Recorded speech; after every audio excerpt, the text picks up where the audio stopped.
There we go. Welcome, everybody, and thank you for coming today. We are so grateful to have Crystal Califf, who is one of our social workers in our home health department here at Adventist Health Glendale.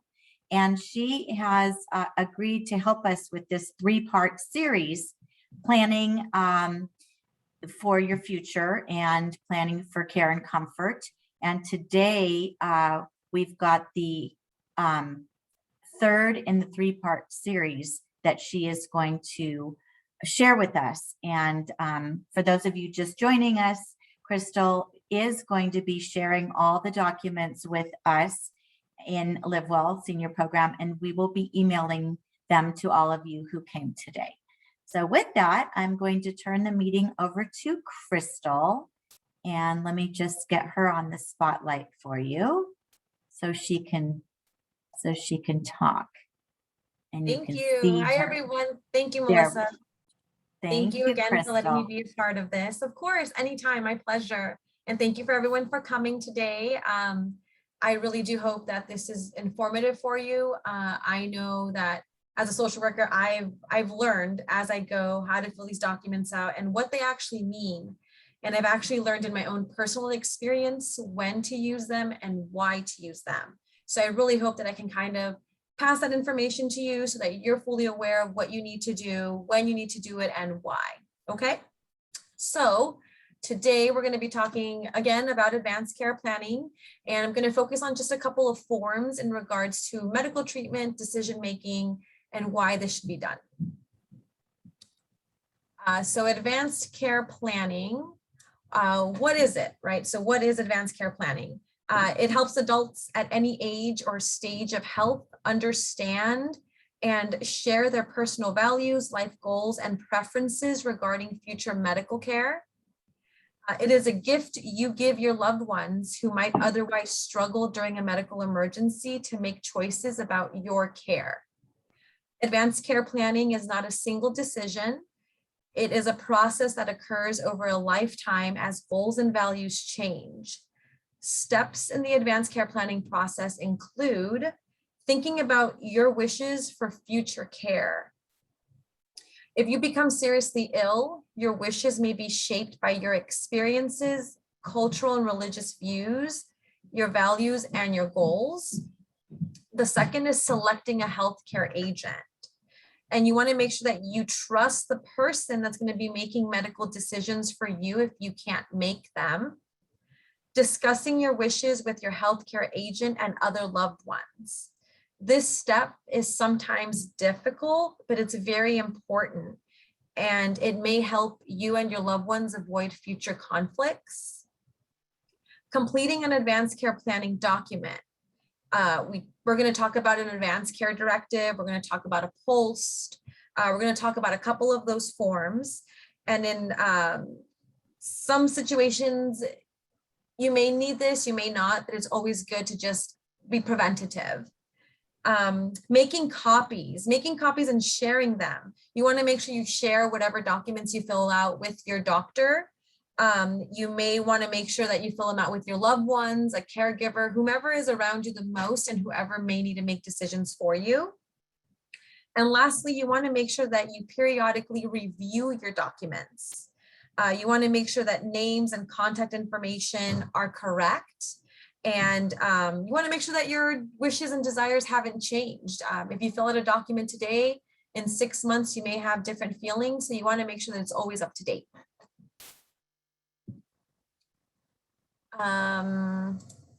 What do you need to get started? So when most people think about an advanced care planning, they think about completing an advanced care directive, which is also known as an advanced healthcare directive. The law does not define which advanced directive form you should use. It's just a form that includes, it should be just a form that includes some specific element of instruction. You want to make sure that you have someone that appoints a power of attorney and you give written instructions. It might help to start talking with your doctor about your current health conditions, which might influence the decisions you make. In considering treatment decisions, your personal values are key. It is your main desire to have, is it your main desire to have the most days of life, or would you rather focus on quality of life as you see it? So here I made sure to put something that I always think of is think, talk, plan. You want to make sure that you always think about everything, you talk about everything, and you plan, because it won't be of any use if you think about it, but you don't talk to anyone and you don't make plans. Something I like to tell people is what is said is understood. So always make sure that whatever you're thinking, you talk about and you plan for it. So now I'm going to talk about the Advanced Healthcare Directive. The Advanced Healthcare Directive, it's a legal document that's also known by the names of Living Will, Advanced Directive to Physicians, and Medical Directive. The Advanced Healthcare Directive is a document that allows individuals to express their healthcare wishes, including end-of-life wishes. In an Advanced Healthcare Directive, a patient can select decisions. A person can select an agent to make decisions when the patient is unable to do so, if the patient prefers another person to make the healthcare decisions for them. If you are able to prepare this document, you are able to prepare this document at any time, even if you have no illness or no disease.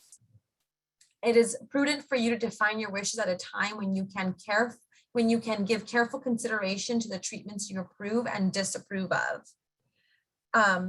And also, in order to be valid, an advanced directive must be dated and signed in the presence of 2 witnesses.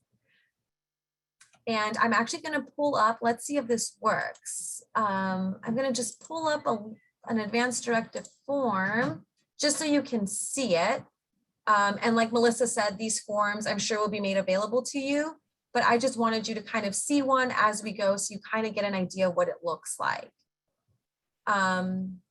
So this is it here. My apologies, I couldn't find a better one, but this is what you're going to look at. It's going to give you instructions, what you have to do, who needs to sign.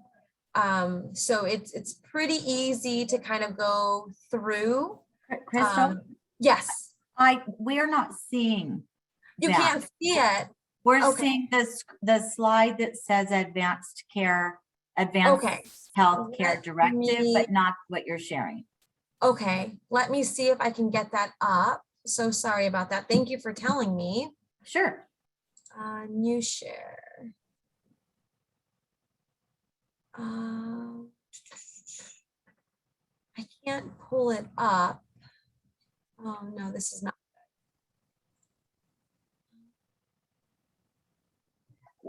What is the document called?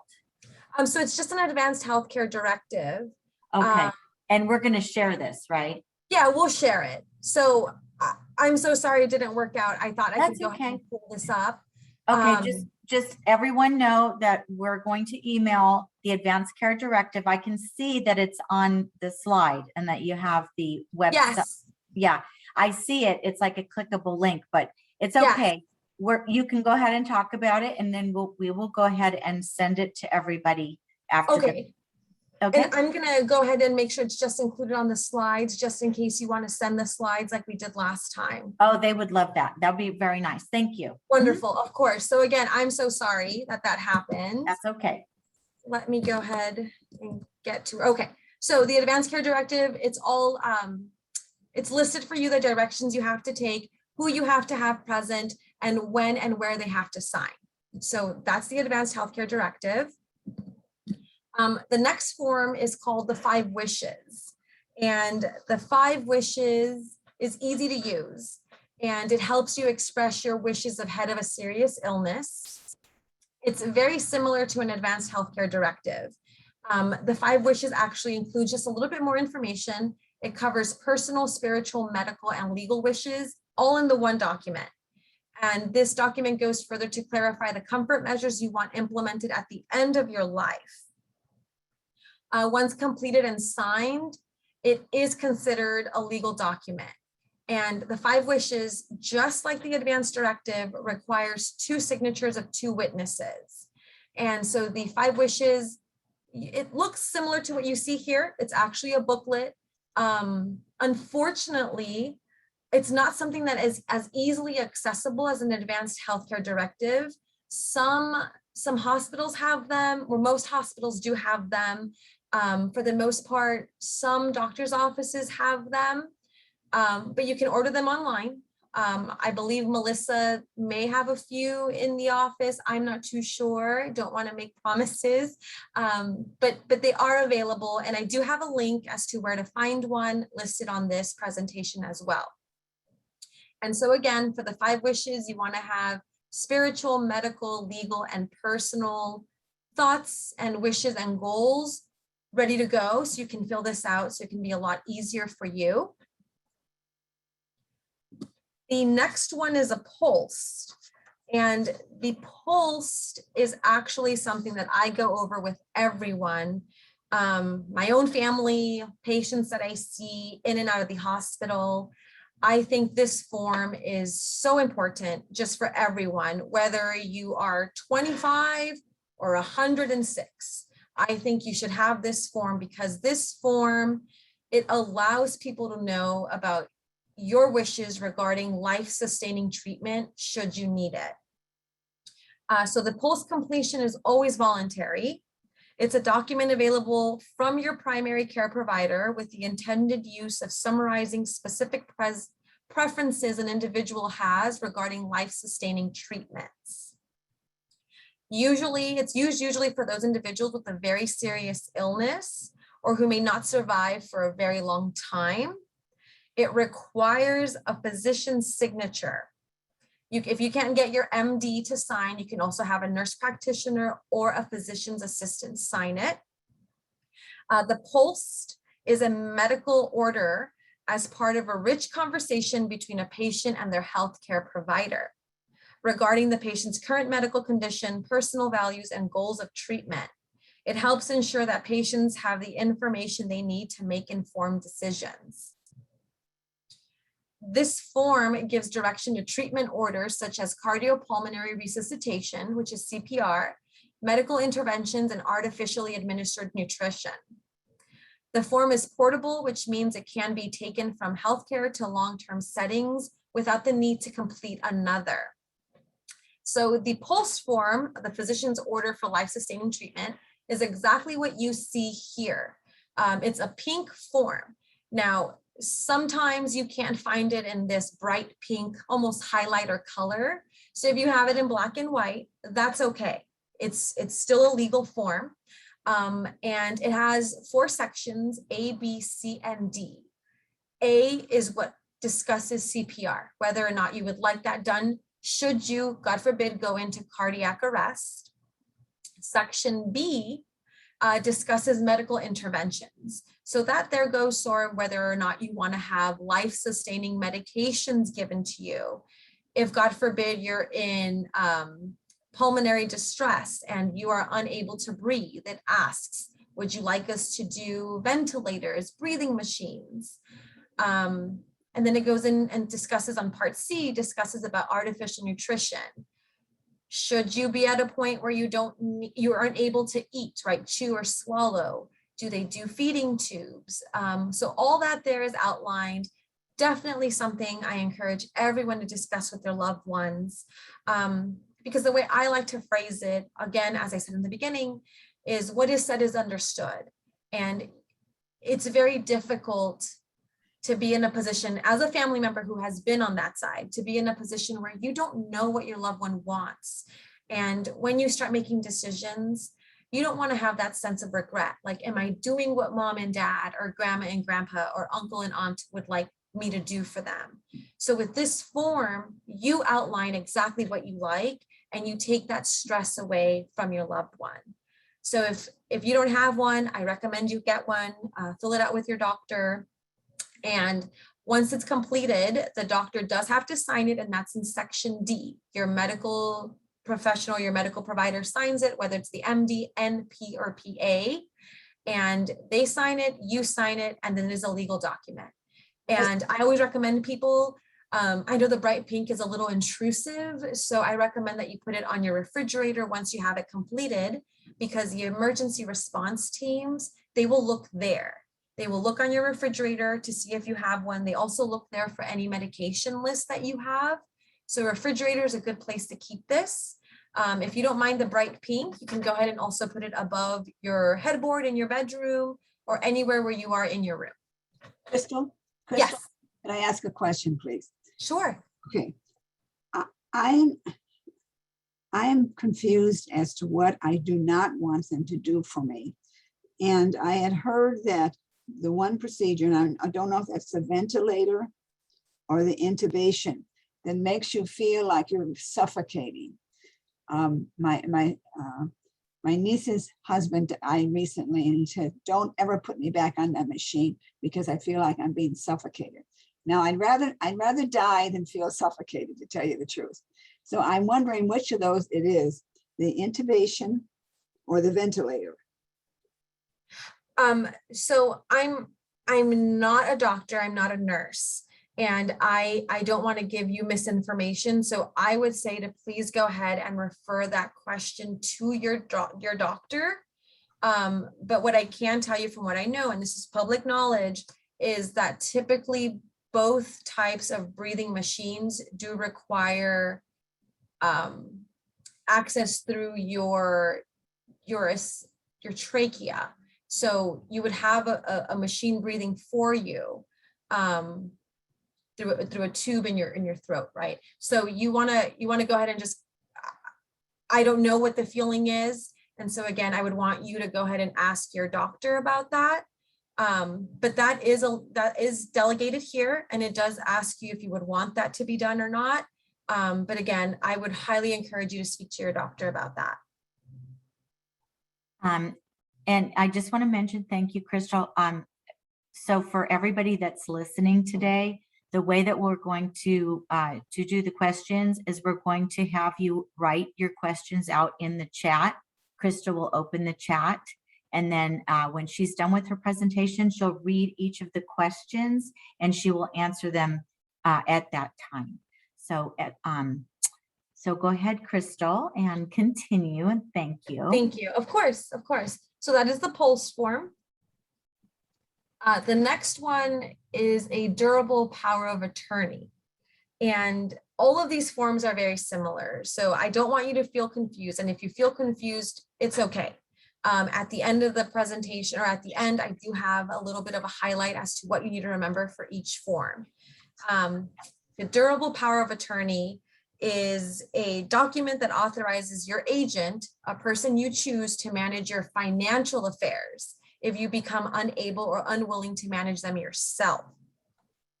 You need to make sure that you pick someone that is trustworthy, someone who will act in your best interest, but you also want to choose someone that can handle the responsibility of managing your assets that you've accumulated throughout your lifetime. This form, the durable power of attorney, is similar to the Advanced Healthcare Directive.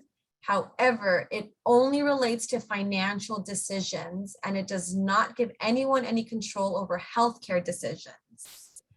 Like the Advanced Directive, this form also requires 2 witness signatures. Okay. And so things to remember. Something that I do want to point out is I found this and I thought this was very interesting, is that 90% of people say that talking with their loved ones,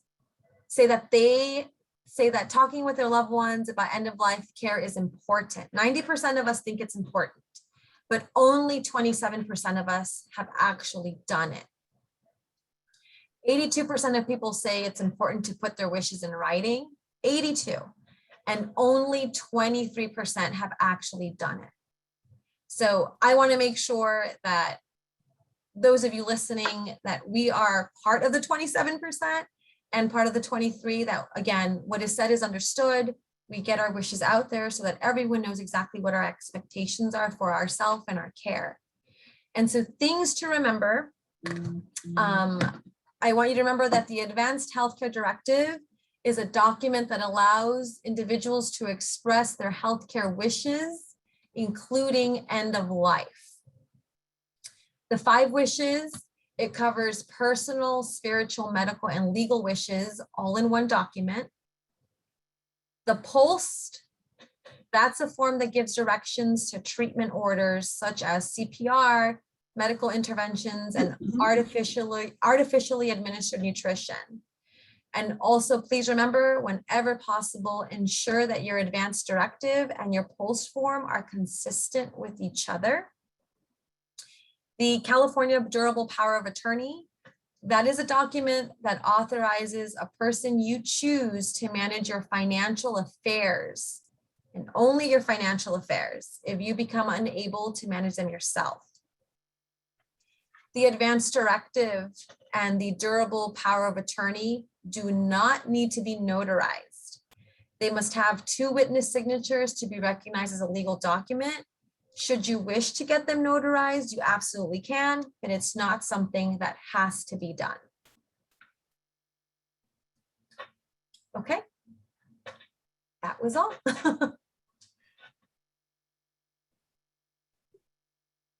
Okay, I'm going to go ahead and stop the recording if Thank that's you. the end of the presentation, and then we'll go ahead with the questions. And we won't record that part. Okay, so I'm going to stop the recording right now.